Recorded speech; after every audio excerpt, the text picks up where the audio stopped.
हाँ जग में दिल नहीं लगता रे मोह आना है तेरी नगरी। और जग में दिल नहीं लगता रे मोह आना तुम्हारी जय हो हरि बोल।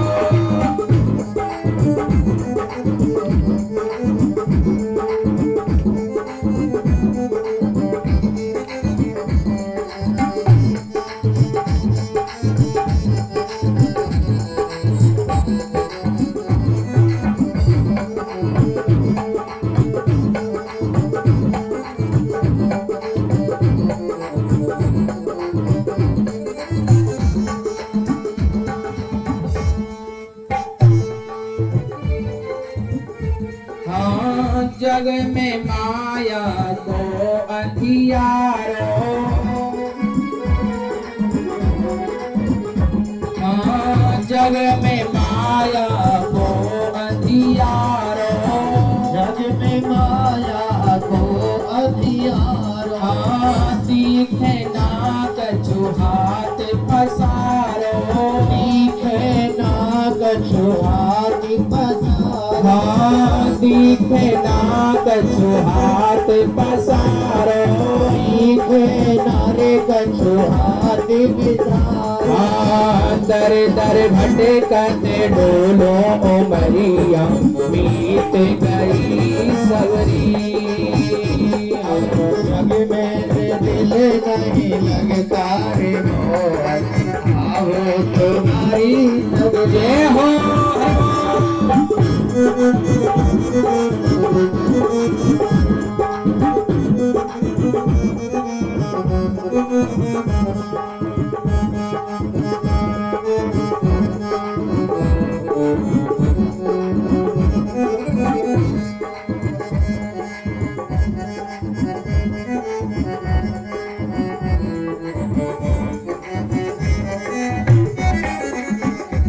हाँ तेरे बिने अब चैन पड़े ना।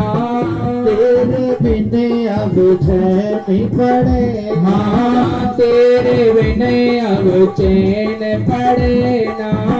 तेरे बिने अब चैन पड़े ना। हाँ याद में मेरी बरसे नैना। याद दिन बिन बरसे नैना। हाँ याद में मेरी बरसे नैना। याद मेरी बरसे नैना। हाँ दर्शन को मन तड़पे लग रही मेरे हाथी बदरी। जग में दिल नहीं लगता रे मोह वो तुम्हारी मर्जी। हाँ जग में दिल नहीं लगता रे मोह आना है तेरी नगरी। जय हो हरि बोल।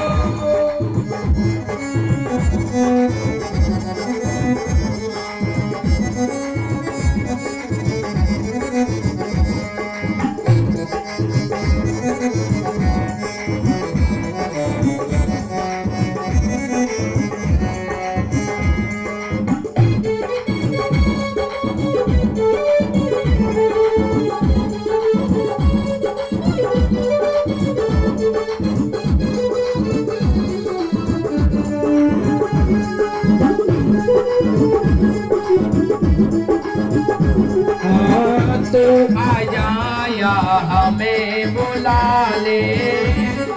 आ जाया हमें बुला ले। तो आ जाया हमें बुला ले। तो आ जाया हमें बुला ले। हाँ दिल भर आकर दिल से लगा ले। दिल भर आकर दिल से लगा ले। हाँ दिल भर आकर दिल से लगा ले।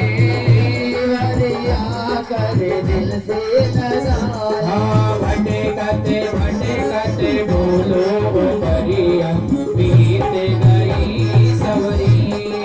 हाँ जग में दिल नहीं लगता रे मोह आओ तुम्हारी हमारी नगरी। जय हो।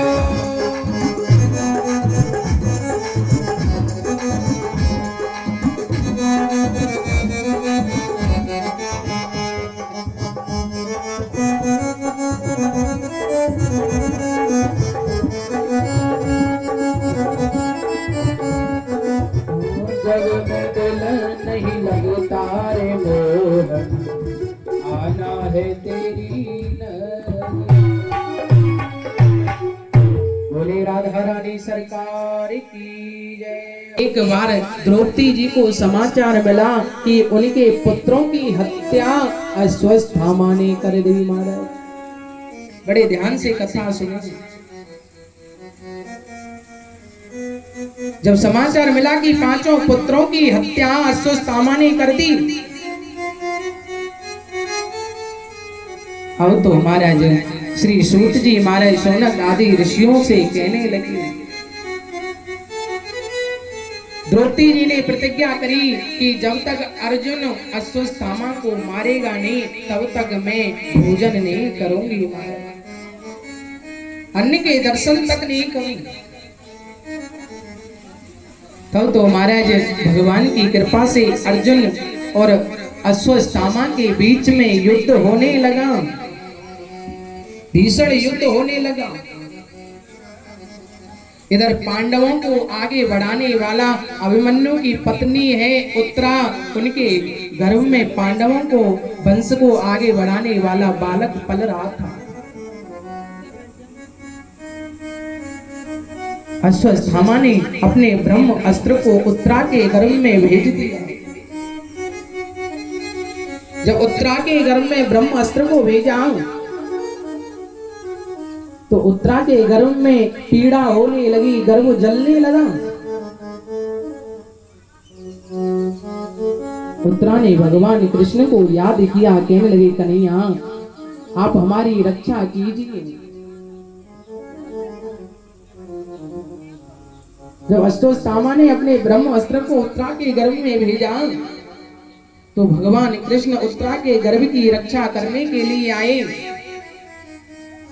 भगवान ने अपने सुदर्शन चक्र को उत्तरा के गर्भ में भेज दिया और सुदर्शन चक्र से उत्तरा के गर्भ की रक्षा करी। जब उत्तरा के गर्भ की रक्षा भगवान ने करी, उत्तरा के गर्भ से एक सुंदर बालक का जन्म हुआ। घुंघराले केस है, सांवली सूरत है। पांडव उस बालक को देख करके बड़े खुश हुए, प्रसन्न हुए कि भैया पांडवों को वंश को आगे बढ़ाने वाला बालक उत्पन्न हो गया है। धीरे धीरे जब वो बालक बड़ा होने लगा तो पांडवों ने उसका नाम परीक्षित रख दिया। बोले परीक्षित महाराज की जय हो। जब परीक्षित जी नाम रख दिया, धीरे धीरे बालक बड़ा होने लगा। सभी 5 पांडव, मां कुंती, द्रौपदी सभी भगवान का भजन करने के लिए चले गए वन को। परंतु जाते जाते उस बालक परीक्षित को राजा बना दिया। 5 पांडव कहने लगे भैया जैसे हम लोगों ने राज्य किया है ऐसे ही आप राज्य करना। आपके राज्यों में संत ब्राह्मण गाय का अपमान नहीं होना चाहिए। राजा परीक्षित बहुत ही सुंदर राज्य करने लगा।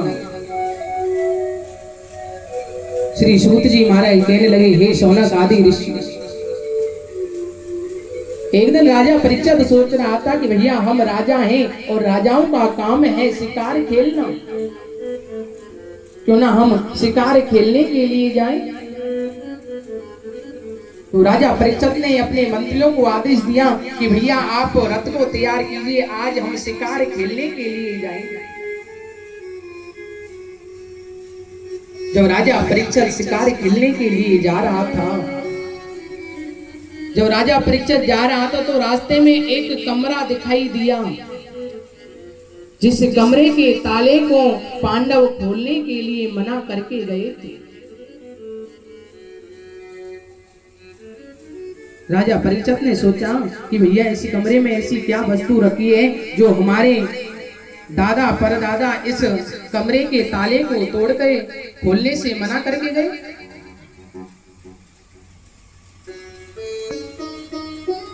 राजा परीक्षित ने मंत्रियों को आदेश दिया कि भैया इस कमरे के ताले को तोड़वा दीजिए। जब कमरे के ताले को तोड़वाया तो उसमें बड़े बड़े राजा महाराजाओं के अस्त्र शस्त्र रखे हुए थे। उसी कमरे में राजा जरासंध का मुकुट रखा हुआ था, जो भीमसेन राजा जरासंध से युद्ध करके उस मुकुट को लेकर के आए। राजा परीक्षित को वो मुकुट बहुत ही सुंदर प्यारा लगा और राजा परीक्षित उस मुकुट को पहन करके और शिकार खेलने के लिए पहुंच गया। जब राजा परीक्षित शिकार खेलने के लिए जा रहा था तो सामने से एक काला व्यक्ति गाय और बैल को सता रहा था, मार रहा था। गाय कौन है? पृथ्वी माता। और बैल कौन है? धर्म। राजा परीक्षित ने देखा कि भैया ये काला व्यक्ति इन गाय और बैल को क्यों सता रहा है। गाय और बैल ने सोचा कि सामने से राजा आ रहा है, राजा हमारी रक्षा करेगा। तो गाय और बैल राजा की शरण में चले गए। राजा परीक्षित सोच रहा था कि भैया हमारा कर्तव्य है, जो एक बार हमारी शरण में आ जाता है उसकी रक्षा करना हमारा धर्म है। राजा परीक्षित उस काले व्यक्ति से पूछने लगा कि भैया आपका क्या नाम है और आप इनको क्यों सता रहे हो। काला व्यक्ति कहने लगा, प्रभु मेरा नाम कलयुग है, क्योंकि अब कलयुग आने वाला है इसलिए मैं मेरे राज्य से धर्म को भगा रहा हूं। राजा परीक्षित सोचने लगा, भैया अभी तो मेरा राज्य ही काफी है, आप धर्म को क्यों भगा रहे हो। कलयुग कहने लगा, प्रभु जब तक आपका राज्य है तब तक आप मुझे रहने के लिए जगह दे दीजिए महाराज। राजा परीक्षित ने कलयुग के लिए 5 जगह दी रहने के लिए। कलयुग का कौन कौन सी जगह पर निवास होता है, कौन कौन सी जगह पर कलयुग रहता है। पहली जगह बताई, जहां मदिरा का सेवन होता है वहां कलयुग का निवास होता है। जहां वेश्या रहती है वहां कलयुग का निवास होता है। जहां जुआ खेला जाता हो वहां पर कलयुग का निवास होता है। जहां हिंसा होती हो, झूठ का ज्यादा बोल वाला हो, सत्य की तो कोई बात ही नहीं हो, वहां कलयुग का निवास होता है। कलयुग कहने लगा, प्रभु आपने 4 जगह दी परंतु चारों ही बेकार दे दी है। कोई ऐसी जगह दीजिए कि जिस स्थान पर रहकर के मैं अपना जीवन व्यतीत कर सकूं। 5वीं जगह कोई अच्छी सी जगह दीजिए। राजा परीक्षित ने कलयुग के लिए 5वीं जगह सोने में दे दी महाराज। कलयुग सोचने लगा, भैया जगह जगह क्यों भटकने की जरूरत है। राजा परीक्षित ने सोने का मुकुट पहन रखा है, क्यों ना इसकी मुकुट पर ही बैठ जाए। कलयुग ने छोटा रूप धारण किया और छोटा रूप धारण करके और राजा परीक्षित के मुकुट पर बैठे। विपरीत बुद्धि विनाश काले। अब तो राजा परीक्षित की बुद्धि फिर गई महाराज। 88,000 ऋषि सूत जी महाराज से कहने लगे, प्रभु सोने में कलयुग का निवास होता है क्या। सूत जी महाराज बड़े मुस्कुरा कर कहने लगे, भैया हाँ सोने में कलयुग का निवास होता है। वो सोना कैसा होता है जिसमें कलयुग का निवास होता है। जो आप माताओं ने पहन रखा है, सोने में कलयुग का निवास नहीं है। ये तो आपने पैसों से खरीदा है, इसमें कलयुग का निवास कैसे हो सकता है। जो सोना लूट पाट का होता है उसमें कलयुग का निवास होता है। बोलिए राधे राधे। जो चोरी का सोना होता है, छल कपट से हम धन कमाते हैं, उसमें उस सोने में महाराज कलयुग का निवास होता है। अब तो हमारे सूत जी हमारे 88,000 ऋषियों को बताने लगे महाराज कि जब राजा परीक्षित के मुकुट पर कलयुग बैठ गया, राजा परीक्षित शिकार खेलते खेलते और अब तो महाराज एक सुंदर आश्रम है, उस आश्रम पर पहुंच गए। कहां? समक ऋषि के आश्रम पर पहुंच गए। समक ऋषि भगवान का भजन कर रहे थे। बहुत सी माताओं को महाराज नींद आ रही है, आलस आ रहा है महाराज है? अरे नींदरिया तो है बेच दो जो कोई ले ले मौल, नींदरिया तो है बेच दो जो कोई ले ले मौल, नींदरिया तो है बेच दो जो कोई ले ले मोल, हाँ जो कोई ले ले मोल, हाँ जो कोई ले ले मोल, जो कोई ले ले मोल, जो कोई ले ले मोल, नींदरिया तो है बेच दो जो कोई ले ले मोल, नींदरिया तो है बेच दो जो कोई ले ले मोल, हाँ जो कोई ले ले मोल, हाँ जो कोई ले ले मोल, जो कोई ले ले मोल, हाँ जो कोई ले ले मोल, नींदरिया तो है बेच दो जो कोई ले ले मोल, नींदरिया तो बेच दो जो कोई ले ले मोल। अरे भोले जी ने कथा सुनाई पार्वती गई सो, भोले जी ने कथा सुनाई पार्वती गई सो, अरे भोले जी ने कथा सुनाई पार्वती गई सो, भोले जी ने कथा सुनाई पार्वती गई सो, अरे राम भक्त को नींद नावे, प्रभु भक्त को नींद नावे, लगी राम में डोरे, नींदरिया तो बेच दो जो कोई ले ले मोल। जय हो हरि बोल।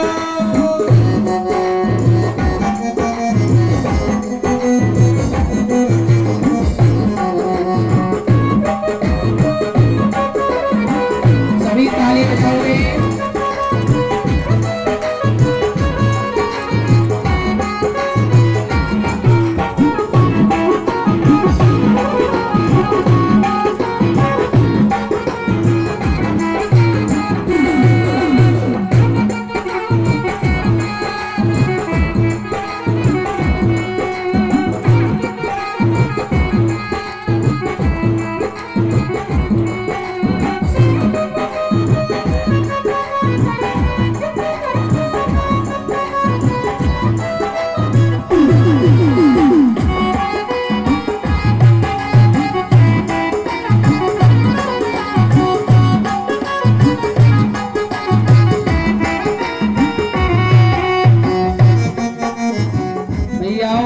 कथा में कौन सोता है?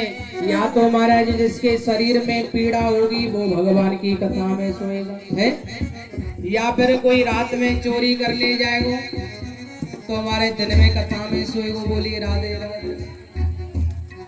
अरे या कोई सोवे रोगी दोगी, या कोई सोवे चोर, या कोई सोवे रोगी भोगी, या कोई सोवे चोर, अरे या कोई सोवे रोगी धोगी, या कोई सोवे चोर, या कोई सोवे रोगी भोगी, या कोई सोवे चोर, अरे हरि भक्त को नींद ना आवे, राम भक्त को नींद ना लगी राम में डोरे, नींदरिया तो बेचाओ जो कोई ले ले। जय हो हरि बोल।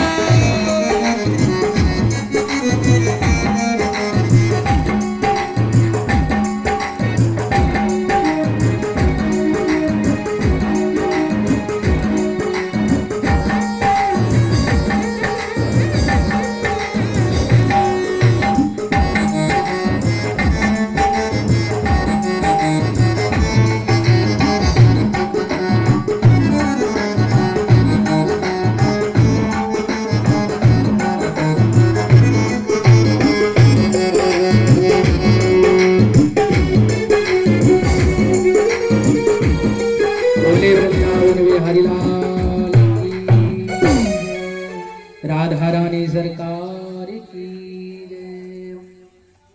बोले वृंदावन में हरिलाल की जय हो।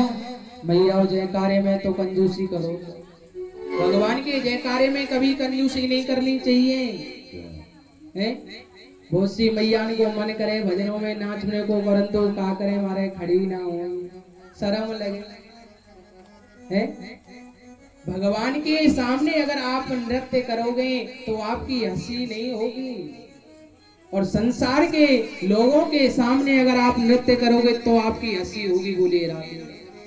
भगवान के सामने नाचने में कंजूसी नहीं करनी चाहिए, तभी तो लोगों की महाराज सोच खराब है, जो भगवान के भजनों में नृत्य नहीं करते, भगवान के भजनों में ताली नहीं बजाते।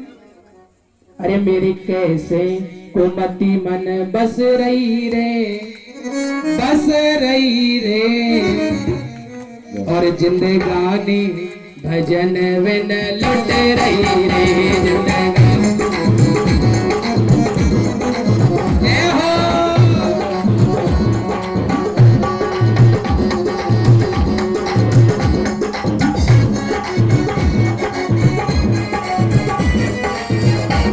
हरि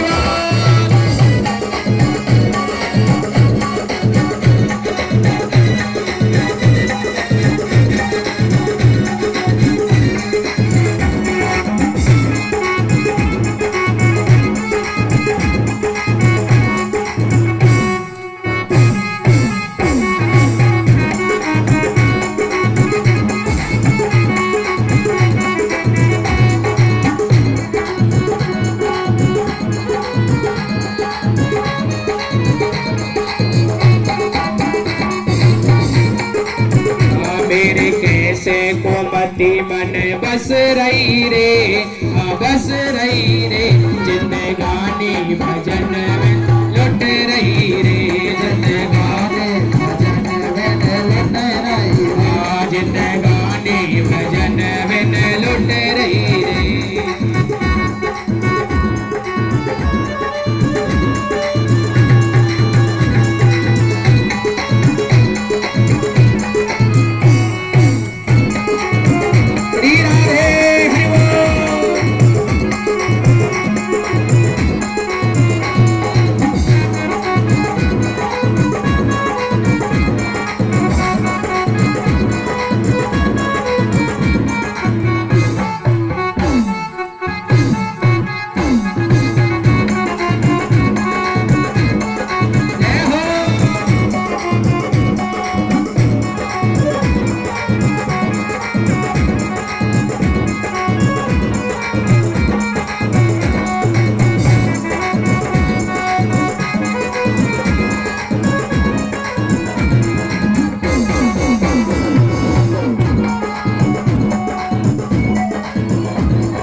क्या बताया, भजन के माध्यम से हमारी जो जिंदगानी है वो भजन के बिना कैसे लुट रही है।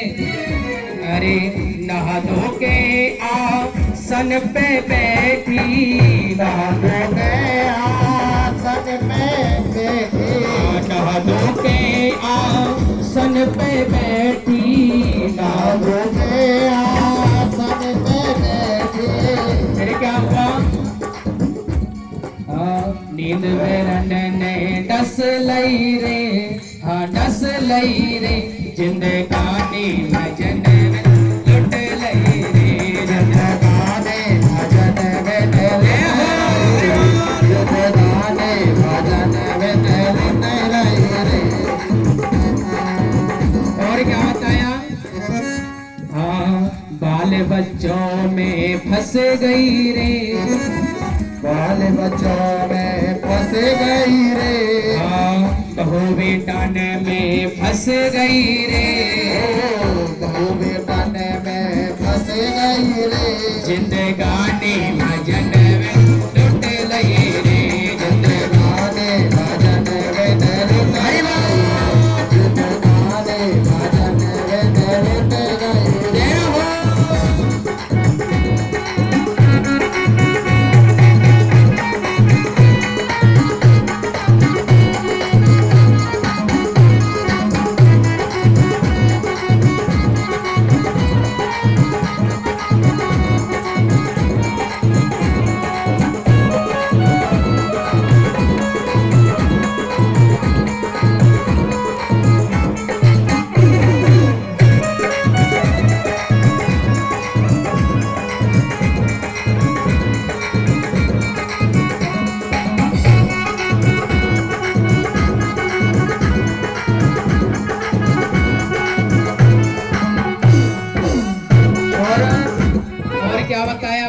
माध्यम से कवि ने घर धंधों में फंस गई रे, घर धंधों में फंस गई रे, घर धंधों में कैसे? नाती बेटाओं के चक्कर में भगवान के भजन को नहीं करते महाराज। घर धंधों में फंस गई रे, घर धंधों में फंस गई रे, जिंदगानी भजन में लुट गई रे, जिंदगानी भजन में लुट गई, जिंदगानी भजन में लुट गई रे, भजन में लुट गई, मेरे कैसे को पति बने बस रही रे, बस गई रे, जिंदगानी भजन में लुट गई रे, जिंदगानी भजन में लुट गई रे, जिंदगानी भजन में लुट गई। बोले राधा रानी सरकार की जय हो।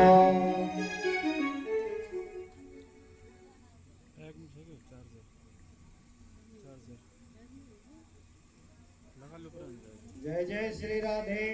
होकर उमा के पड़ गयो सोता, होकरा दे रयो तोता, उमा के पड़ गयो जय हो हरि तेरा दे रयो तोता, जय हो।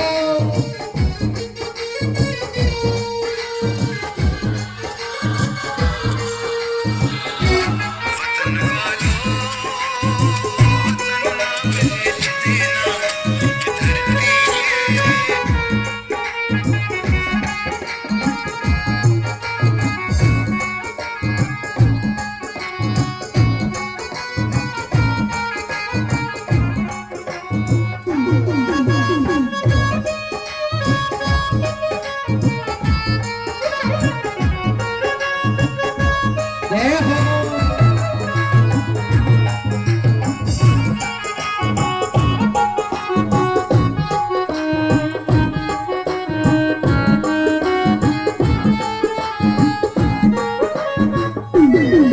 और नींद से गौरा जागी, अफसोस हुआ है भारी, नींद से गौरा जागे, अफसोस हुआ है भारी, और नींद से गौरा जागी, अफसोस हुआ है भारी, नींद से गौरा जागे, अफसोस हुआ है भारी, अरे हाथ जोड़ कर बोली, अरे हाथ जोड़ कर बोली, अरे प्रभु लग गई आंख हमारी, तेरे हाथ जोड़ के बोली, प्रभु लग गई आंखें हमारी, अरे हाथ जोड़ कर बोली, प्रभु लग गई आंख हमारी, तेरे हाथ जोड़ के बोली, प्रभु लग गई आंखें हमारी, अरे आदि कथा सुनी है हमने, आदि कथा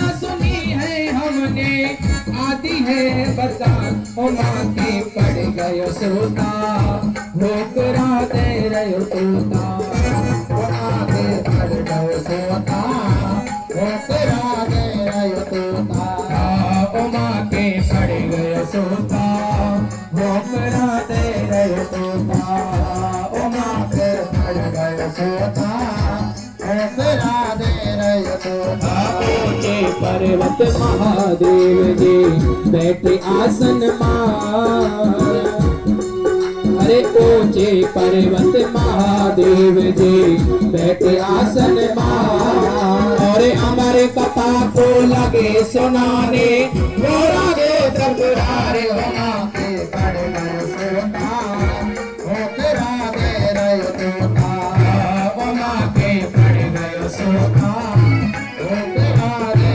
रयो तोता, उमा के पड़ गयो सोता, ठोकरा दे रयो तोता, उमा के पड़ गयो सोता, ठोकरा दे रयो तोता, उमा के पड़ गयो सोता, ठोकरा दे रयो तोता।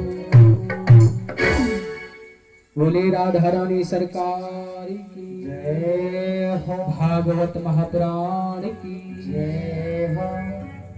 अब तो महाराज श्री सूत जी महाराज बताने लगे, हे सौनक आदि ऋषि, जब भोले बाबा माँ पार्वती के लिए कथा सुना रहे थे,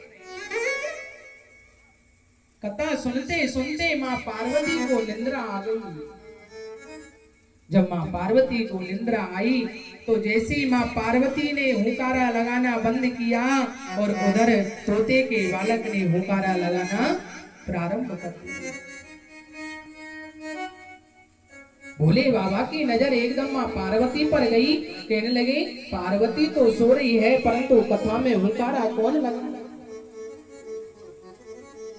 जैसे भोले बाबा ने अपनी दृष्टि से देखा तो तोते का बालक कथा में हुंकारा लगा रहा।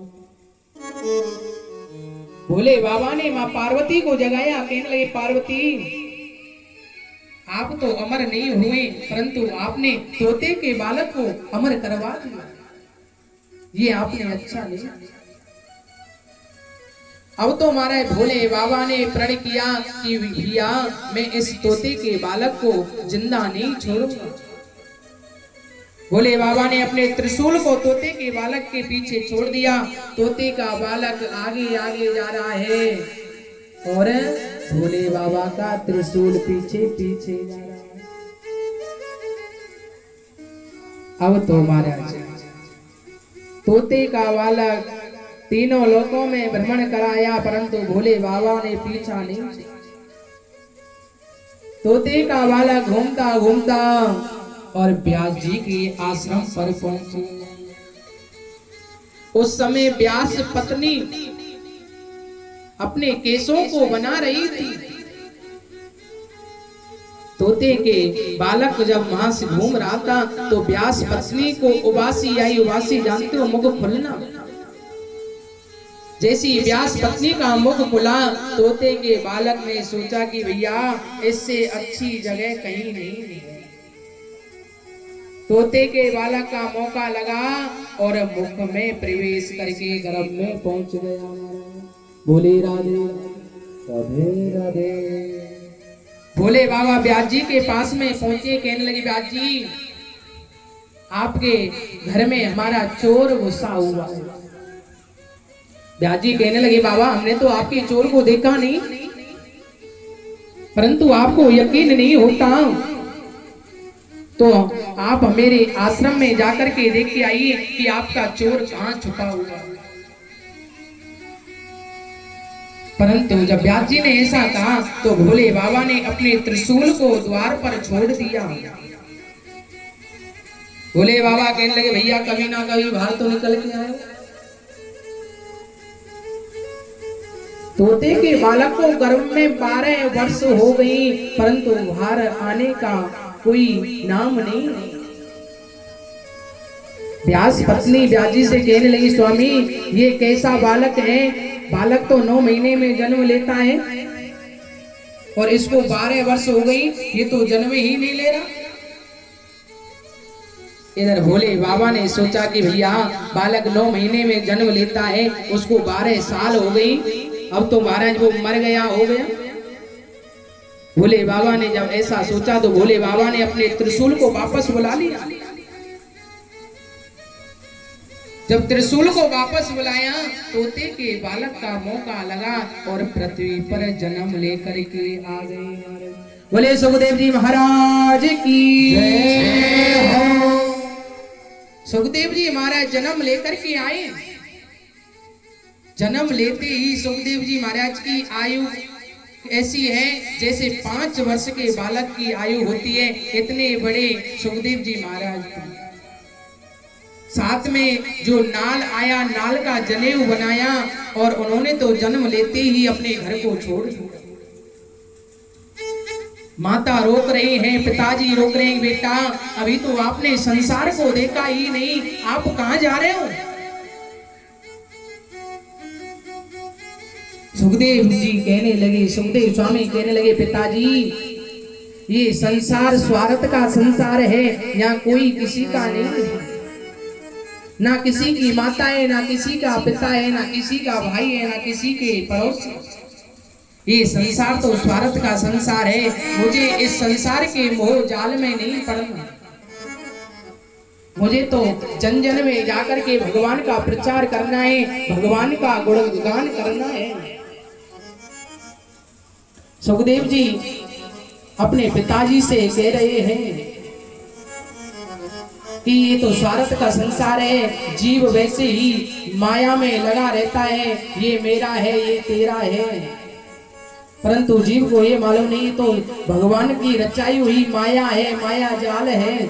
जो जीव इस जाल में फंस गया फिर नहीं निकलने वाला है। क्यों? अरे ओ पापी मन कर ले भजन, अरे ओ पापी मन कर ले भजन, बाद में प्यारे पछताएगा जब पिंजरे से पंछी निकल जाएगा, जब पिंजरे से पंछी निकल जाएगा, जब पिंजरे से पंछी निकल जाएगा, जब पिंजरे से पंछी निकल जाएगा, जब वो पापी मन कर ले भजन, वो पापी मन कर ले भजन, बाद में प्यारे पछताएगा, जब पिंजरे से पंछी निकल जाएगा, जब पिंजरे से पंछी निकल जाएगा, पिंजरे से पंछी निकल जाएगा, जब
सोया, बड़े जवानी जी भर के सोया, आया बुढ़ापा तो देख के रोया, आया बुढ़ापा तो देख के रोया, भरी जवानी जी भर के सोया, बड़े जवानी जी भर के सोया, आया बुढ़ापा तो देख के रोया, आया बुढ़ापा तो देख के रोया, प्रभु की नजर से तू बच नहीं पाएगा,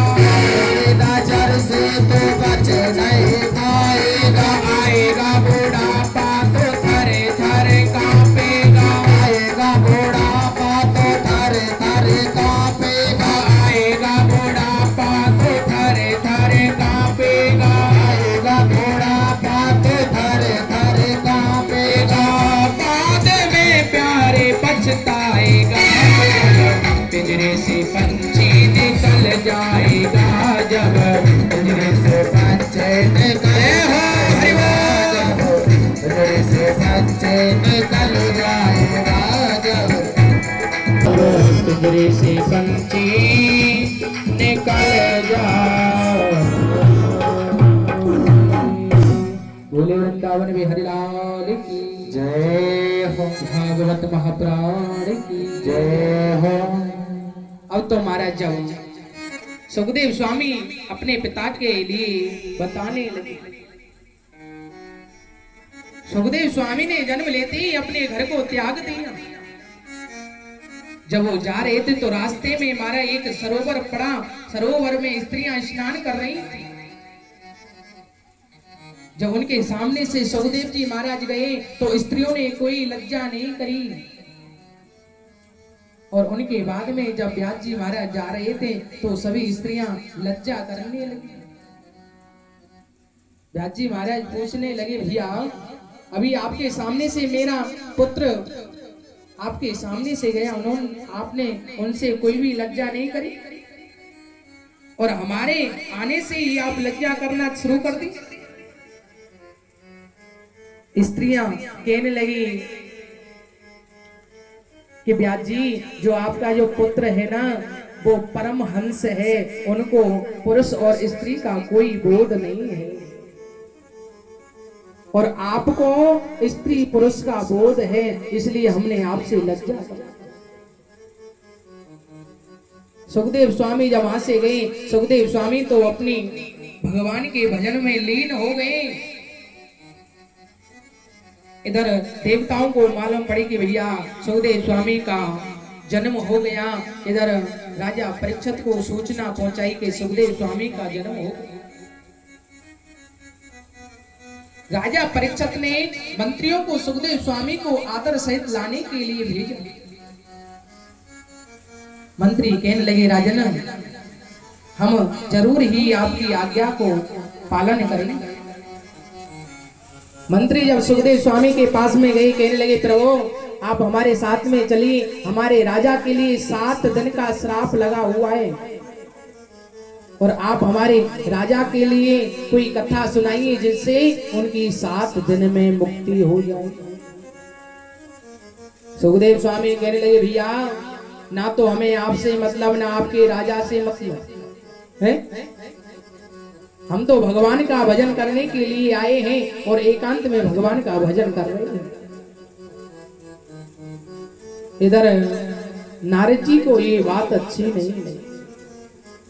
देवता सोचने लगे, भैया जब तक सुखदेव स्वामी राजा परीक्षित के लिए कथा नहीं सुनाएंगे तो राजा परीक्षित का उद्धार, राजा परीक्षित की मुक्ति कैसे हो। श्री सूत जी महाराज कहने लगे, हे सौनक आदि ऋषि। नारद जी गए, नारद जी कहने लगे, प्रभु आप राजा परीक्षित के लिए ज्ञान रूपी कथा सुनाएंगे।